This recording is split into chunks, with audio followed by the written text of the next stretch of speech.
આજે જયેશભાઈ પોકિયા સુરતથી અમારા ફાર્મની વિઝિટે આવ્યા છે ને ડૉક્ટર સાહેબ જમીનભાઈ રૂપાવરા, તમે કઈ ડિગ્રીમાં છો અત્યારે? એમબીબીએસની ડિગ્રી લઈને બેઠા છે અત્યારે, અમારા ફાર્મની મુલાકાત આવ્યા છે. બોલો, તમને કેવું લાગ્યું આમાં? બહુ સારું છે, બહુ સરસ છે, મિશ્ર પાક છે અને દરેક ખેડૂતે આવું કરવા જેવું છે અત્યારના સમય પ્રમાણે. જયેશભાઈ અમારા રેગ્યુલર કસ્ટમર છે, દર વર્ષે અમારા બંસી ઘઉં અમારા ફાર્મેથી લઈ જાય છે.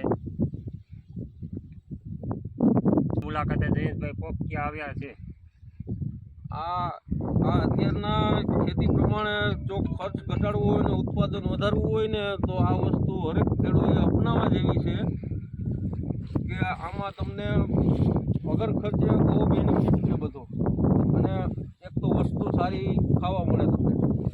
અમારા ઘઉં છે, ઘઉંનો બધો આમાં ઘઉંનો અમારે પોક કરવાનો છે. આજે જયેશભાઈએ 2 કિલો ઘઉં, 2 કિલો રાઈ, 2 કિલો રાજમા, 5 કિલો ચણાનો ઓર્ડર આપેલો છે.